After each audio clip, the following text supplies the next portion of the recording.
Hey guys, I'm SovuS. Welcome back to my channel, and today's video is going to be all about these guys. Yep. So these are my Copic markers. They are the 72A color scheme. These are the Copic sketch, as you can see, the full set. And these babes, they were given to me at the age of 16. So I received these for my 16th birthday, and just to make things clear a little bit, this year I'm going to be 28. I pretty much was the first person in my country to own a set of Copics. They were imported from Japan. They cost a fortune.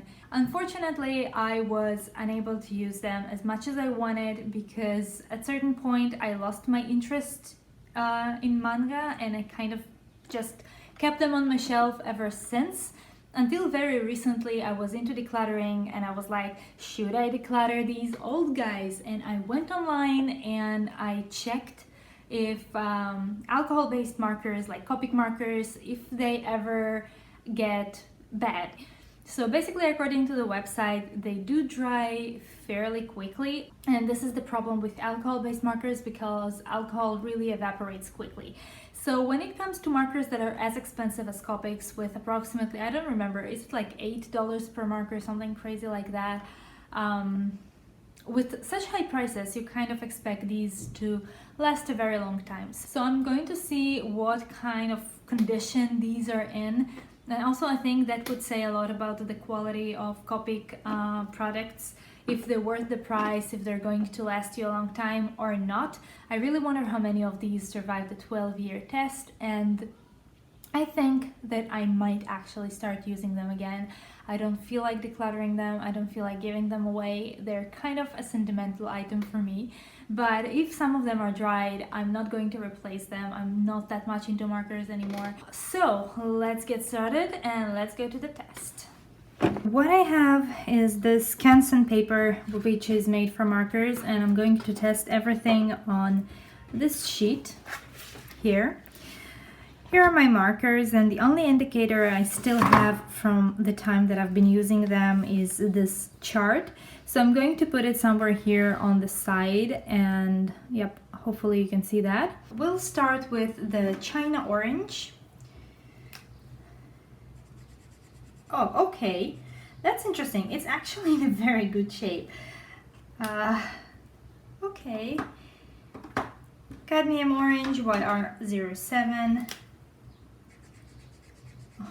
Oh, here's another one. Guys, these markers, which are 12 years old and they haven't been used much.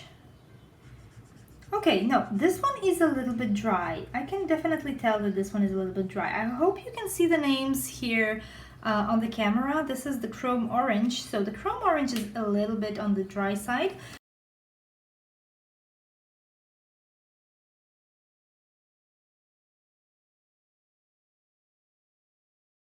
Okay, no, this one, Vermilion R08. This one is almost dry, but it still has some ink in it. That's interesting. You see, once they're starting to dry out, you can definitely see the strokes. Hopefully I can show it to you like this.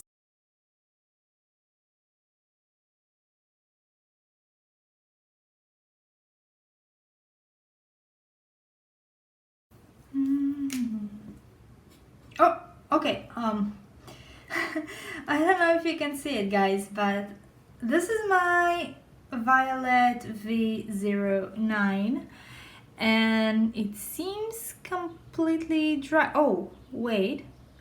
Oh, that's interesting. I don't know if you guys can see, but this guy has wait, let it focus. I'm not sure you can see, but there's like a crack in the body of the marker itself. Please forgive me my terrible nails.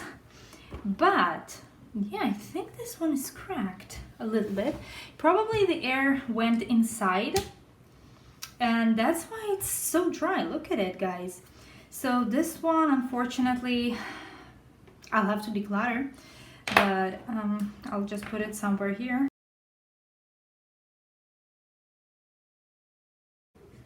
This one is a little bit dry.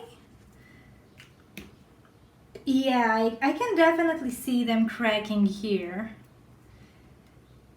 Yeah, this one has a crack in it and it's a little bit drier. Let's see the third one, which was the chrome orange, right? Yeah, the chrome orange.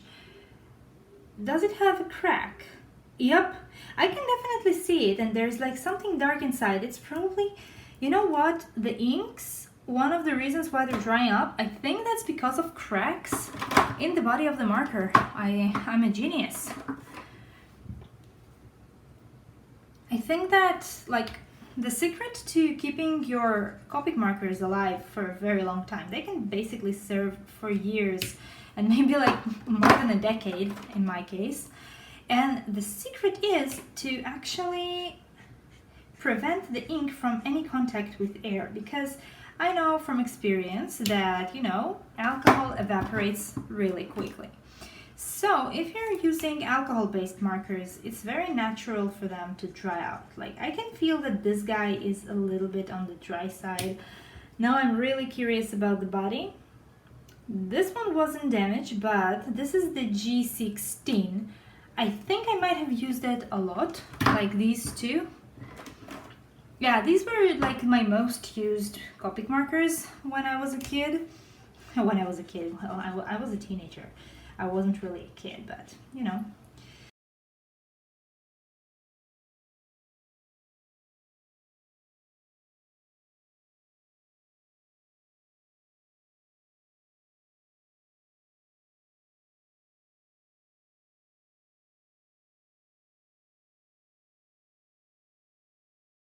I got so carried away, I actually stopped caring about cracks.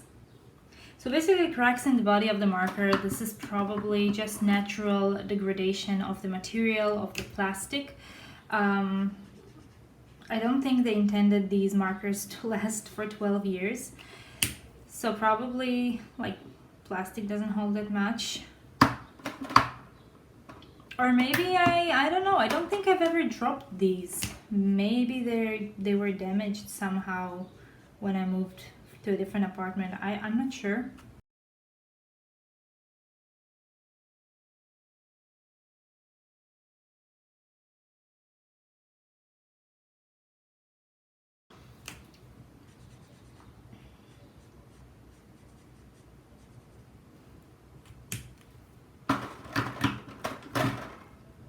Manganese blue, this one. Oh, I wonder if that's what it's supposed to look like. So B34, B30. Oh, that's so pretty. Look at this. This is B32. Where is B32? Pale blue. Over the years, here is B32. That's supposed to be this color. And I just swatched it somewhere here, I think. Yeah, that's the color that I just swatched, one of them. It completely faded over the years. There's nothing on the paper. It's like it's completely blank. That's very interesting. You can definitely see how different colors are not very light fast on this chart, and I'll show it to you later. That's actually a very interesting comparison because I had this chart out for a very long time. So I'm going to try the B32, which completely faded here again. Yep, that's this color. It completely fades. That's amazing. That's the only one who faded 100%. Like, the others are kind of holding well. I won't say well, like, I'm not sure. Like, oh, B34. Oh, is that the one that I use right now? That's very interesting. B34 on my swatch lost all of his blue shade and it just became like gray. It's pretty much the same as the cold gray number 5 in tone, but here look how blue this is. This is really blue. So this is very interesting. They're actually fading.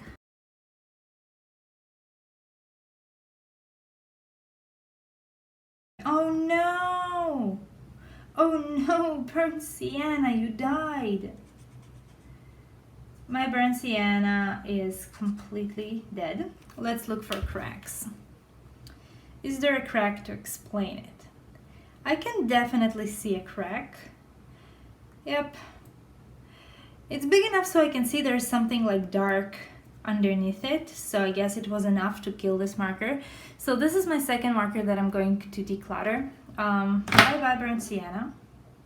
Okay, now there's two blacks. I have no idea why they put two blacks in one set. One is black and one is special black. Oh, okay, special black is dead. Oh my god, my markers are like totally dead. Oh, that's so interesting. Look at the swatches. The one on the right here, like this guy, this is the super black. And this one is the regular black, number 100. And look how this one faded compared to this one.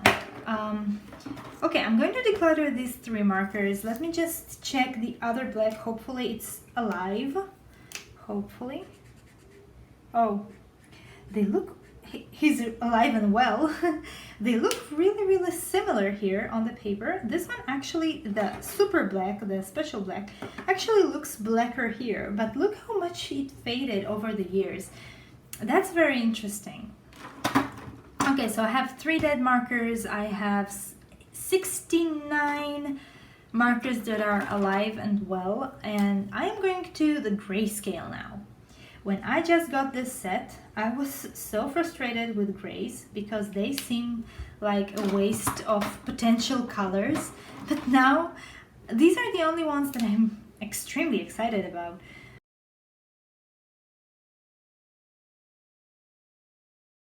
Like the only thing I really cared for is for them to be tightly closed.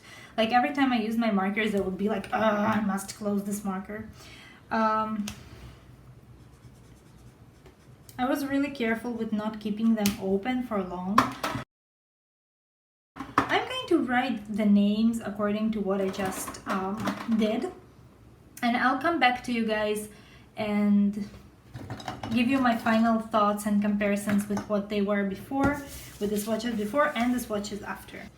Okay, so as you can see, these are so much brighter than my old swatches. Definitely all the colors faded. B32, which is this beautiful blue, faded completely, and I see the BG10, which is also here a very light color, it's completely gone. C1 and W1 are, which are these guys, they're really bright, so the bright colors tend to pretty much disappear. With the acceptance of B32, which is like, I don't know, like this color wasn't that bright, but it completely faded away. Colors like Y11, Y06, Y06 completely faded. Like you can see how pretty this is. This is the normal yellow, and it completely faded into pretty much nothing. Now it's completely similar after a few years. All the yellows, the lemon yellow, the pale yellow, and the normal yellow are completely the same shade. Y15 faded a lot. Like the yellows lost a lot of color. YG03, here it's so yellowish, and here it's like very cold, cool, it's a very cool green. YG13, it completely faded. Like as you can see, this is pretty much like the B32, that YG13 completely faded. I'm very surprised that the V07 09, the one that actually died on me, it's this marker that I'm going to declutter, it hasn't changed much, and usually these are the most vulnerable colors. Like purples, they have usually the lowest light fastness in watercolor sets, and here it seems like the pink and the violets are the strongest colors, and they are the closest to their origin. So, well, except for this guy turned into a really nice bright pink, and here it's actually like violet. That's interesting. You can definitely compare these guys and see what happened over time. I think that the best ones who were like best reserved were all the reds and pinks, and also the browns. They were the best. The blues, they were kind of okay-ish. Like some of them haven't faded, but yet you have like some that faded completely. The yellows I think are the most vulnerable. Like these yellows, they are completely fading away. Now that makes me think a lot about Copic markers as a light fast medium or not. Like if you're selling art that is made with Copic markers and the person doesn't protect them and just hangs it in his apartment or something, like this is what's going to happen to his piece in like 10 years. And 10 years is not a lot. Like seriously, 12 years for a piece of work, it's not a lot. Like unless you're actually keeping it in a closed sketchbook that is not exposed to light, that's very expensive for something that's not light fast. I'm actually kind of happy that I switched to watercolors, but you can't really paint with watercolors in your sketchbooks. So I'm definitely going to try and integrate these into my routine, and I won't purchase any more Copic markers. And I'm going to declutter these guys. They serve me really well. They've been with me for 12 years. They are cracked. There is no way I can replace their ink because the cartridges are cracked. So I'm going to declutter these guys. What I completely forgot about was this pencil case. I named this pencil case, which is really cool. It's made out of zippers. And in this pencil case, I have some additional markers that I purchased over the years, trying to compensate for the lack of skin tones in the original collection. So I have this washable marker that's just, I don't know why I have it. It's a child's marker, never mind. I have this flex marker. I actually have it here, so it's pretty old. Let's see if it's still working. Flex marker, here we go. Yep, it feels a little bit dry, but other than that, it's still okay. It is a few years younger than the other Copic markers, but it's still alive and it's not a Copic, so that's cool. Now these Copics, I'm pretty sure they're working. This is the skin tone Copic marker Chow, I think. Pretty sure they're completely fine. All of them are really new.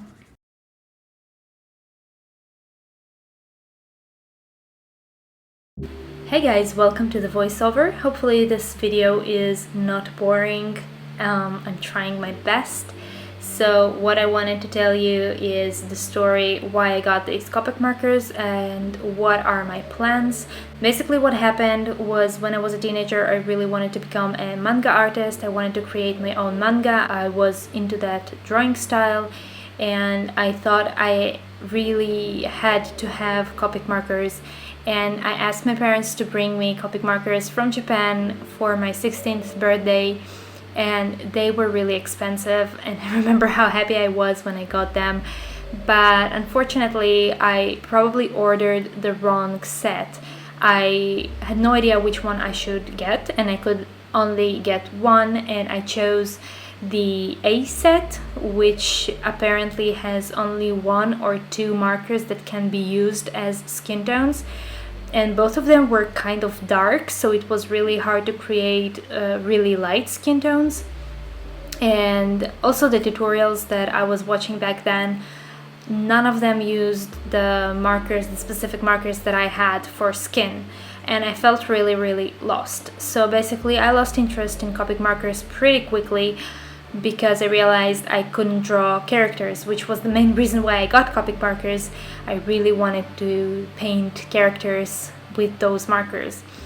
So only later on, when I discovered eBay, I could order the other small skin tone set that you could see in the video, but it happened so many years after I already ditched my Copic markers, so it was kind of irrelevant back then.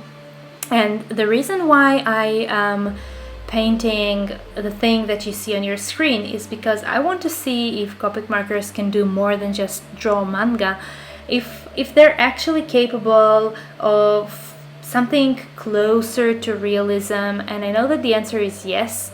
I just wanted to see if this was a process I was interested in. And before I started painting, I was actually thinking more and more about decluttering them, because I remember painting with markers was kind of hard, and really when drawing this piece I actually had to learn the entire medium of markers from scratch because I had no idea how to work with them. and as you can see, I'm using like gray colors for the shadows, and I'm still not sure if that's what you're supposed to do, but that's how I worked with them, and I actually really enjoyed it. And I was so happy to see that these old markers, I could still draw something pretty realistic with them, and that it wasn't taking a lot of time. Actually, I finished the entire piece in like 2 hours, I think, which is actually much faster than, for example, colored pencils. So I was so happy with these markers that I am definitely going to work with them more, and I'm so glad that I kind of discovered this medium again for myself, and I kind of love them almost as much as I loved them when I was 16. They're so much fun to work with. They're an interesting medium. They are different from other mediums, and yes, they are fun to work with. I did enjoy working with them. So I'll leave you with the rest of the video. Hopefully you enjoyed. If you like this video, please give it a thumbs up. It's very important for me. It gives me a lot of motivation when I see people subscribing to my content, when I see people leaving comments. I really feel so happy when I reply to you guys, and when I see that people are actually interested in what I'm doing. These videos, they take a very long time to create, to draw, to research, to edit, especially editing and making voiceovers. So if you appreciate this work, if you enjoy what I'm doing, if you like what you see on your screen and you would like to see more, please give me this small motivation boost by giving this video a thumbs up and subscribing to my channel, and even leaving a comment. That would really help. So thank you so much. I hope you enjoyed it, and yeah, I'll see you guys in the next video, hopefully soon enough. Enjoy this piece and see you later. Bye!